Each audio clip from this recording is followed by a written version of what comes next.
Alright, so here is our second part in the video lectures on the microbial world. So remember in the first part we talked about viruses, and the important thing to remember about viruses is that when they infect the cell and they explode the cell, that contributes to DOM, dissolved organic matter. That is a key component of a marine food chain. DOM provides nutrients for the producer base. Producers then provide food and nutrients on up through the food chain. So we will be revisiting that when we get into the ecology of the marine ecosystem and food chains. And then we talked about the prokaryotes. Prokaryotes including archaea and the bacteria. So we left off with the marine bacteria.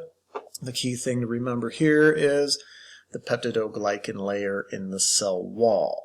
Now, the next group of microscopic marine organisms we want to talk about are the diatoms.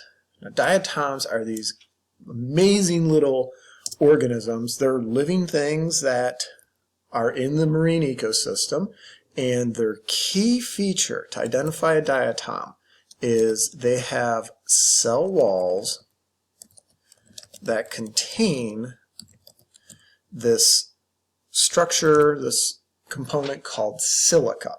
Okay, so silica, let me put the little red highlights here. Silica is part of the cell wall of the marine diatoms. And what they kind of look like a little petri dish. If you guys have taken a biology class and played with petri dishes before, diatoms resemble petri dishes.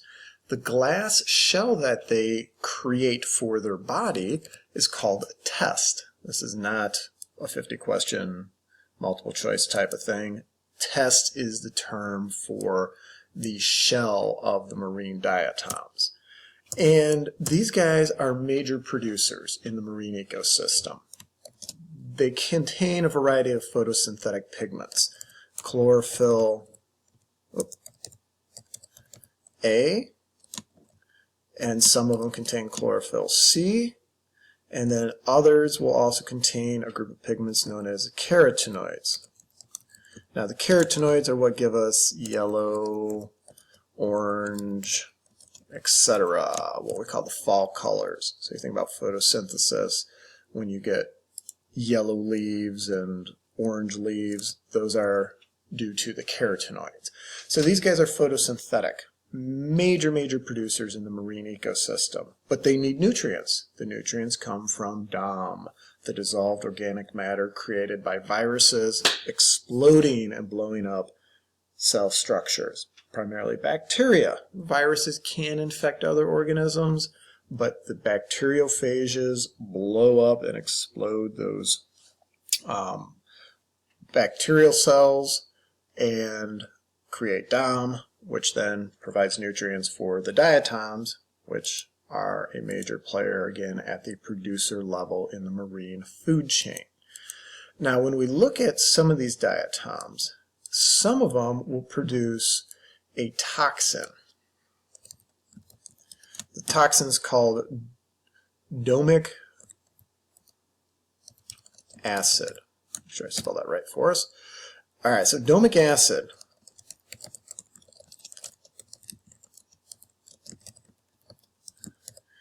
This acid can accumulate in the tissues of shellfish, mollusks, clams, oysters.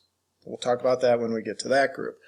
But diatoms can be responsible for producing this toxic. And that toxic, it's in the water, it goes into the filter feeders, it accumulates and builds up in their tissue, and that can create some problems when we come along and we decide, oh, I'm going to have oysters or clam strips or whatever.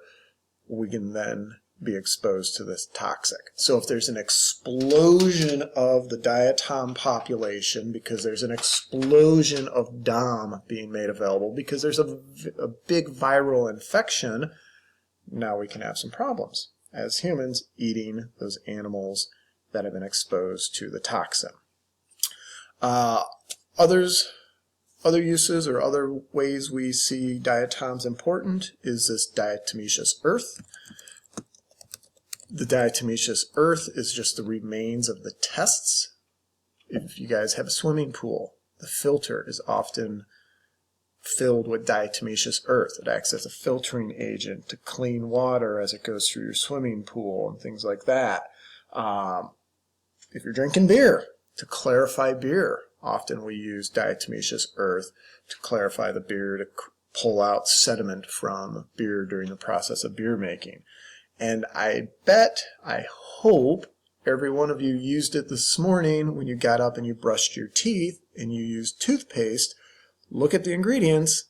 A lot of times diatomaceous earth is put into toothpaste as a kind of a gritty type of structure to help scratch off bacteria and cake down food and things like that when you're brushing your teeth. So kind of a scouring abrasive agent in toothpaste. Not too harsh, but just enough to hopefully keep our mouths clean and healthy.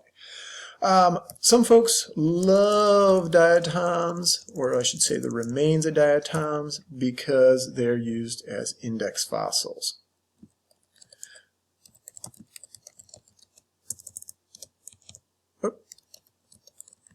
Accumulation of the tests. And when we get large concentrations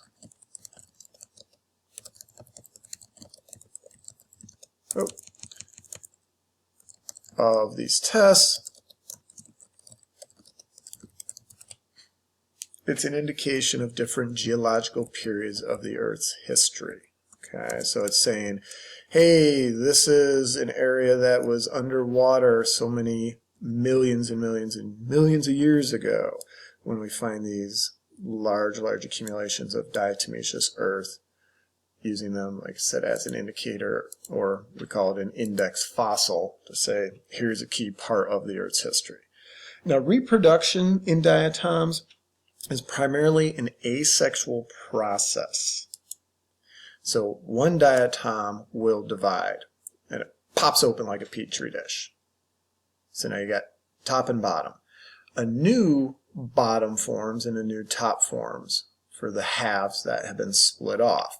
But what we're going to see is the new parts of the shell that form are always getting a little smaller and a little smaller and a little smaller each time they reproduce.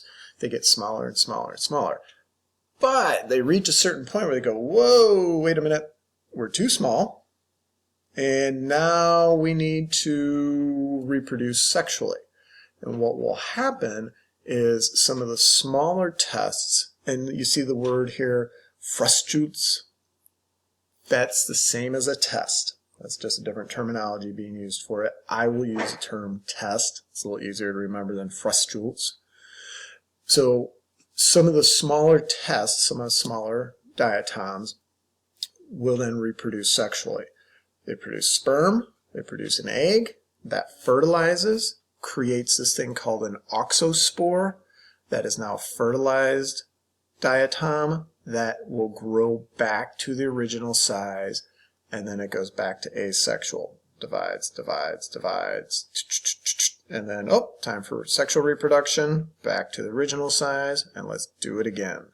So they reproduce primarily asexually, but can reproduce sexually once they reach a certain small size and they need to get back to the original. All right, so diatoms, important group for marine producer base, phytoplankton. Let me put that word up here so we all hopefully remember it, and you guys make a note somewhere to highlight it, to circle it, to say, yes, this is a very important term. I'm going to do it in green. Oh, and I better increase font size big time so we can see it. Phytoplankton. Alright, green's not such a good color. Let's try a better one. Let's go with yellow. Phytoplankton, producer base in the marine ecosystem. Okay, microscopic little producers. So diatoms are going to be in that group. So, alright, the next group of microbial marine organisms are dinoflagellates. Now, big thing I want you to remember here, when we look at how do we know it's a dinoflagellate versus a diatom, shape, size, most importantly, cell wall. So with these guys,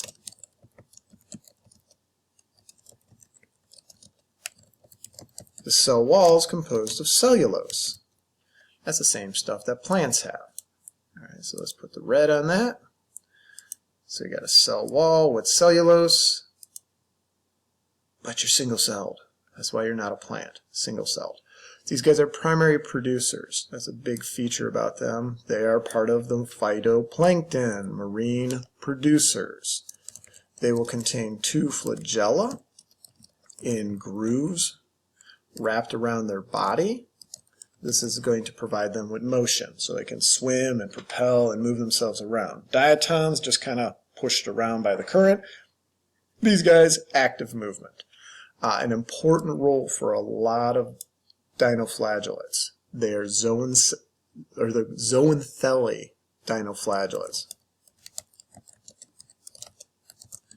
These guys are symbiotic with corals.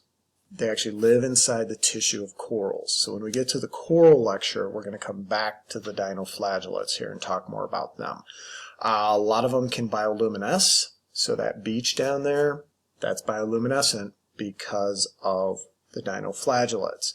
There's going to be another lecture on bioluminescence. We're going to see bioluminescence when we experience the marine ecosystem. Those are dinoflagellates. And then some of them can also lead to an event known as red tide, another problematic issue associated with these marine microorganisms. So, all right, zooanthely. Let's talk about them just a little bit more here. The zooanthely dinoflagellates, symbiotic relationship with corals, anemones, and some of them, the giant clams. Now, we don't see giant clams in the Caribbean, but giant clams in other parts of the world will have this symbiotic relationship with the zooanthely. So the zooanthely provides roughly 97%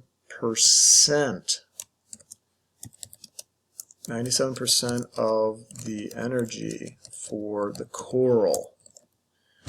Coral are heavily dependent upon zooanthely for their energy source. So these little orange spots inside the polyp of the coral here, that's the zooanthely. Those are the marine dinoflagellates that are giving them the energy they need for their survival.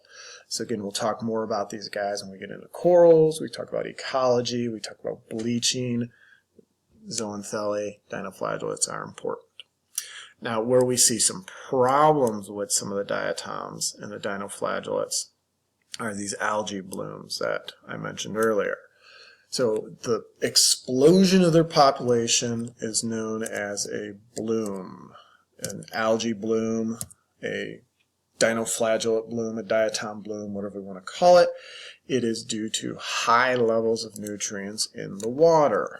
Coming back at us. Now, an explosion of viruses causing rupturing of the cells, creating a lot more DOM can lead to this, but also influx of nutrients into the water, not just from DOM, but nutrients like phosphates and nitrates are primary culprits of leading to algae blooms. Those come from runoff. So agricultural practices in the Midwest, a lot of that stuff washes into the marine ecosystem eventually, and it creates an algae bloom. And we may say, oh, great, bigger producer base. Sounds like a good thing. Not a good thing at all. And we'll talk more about why these blooms are so problematic and the unfortunate consequences to the marine ecosystem when we get an algae bloom. But dinoflagellates, diatoms, both are producers, big part of the producer base of the marine ecosystem.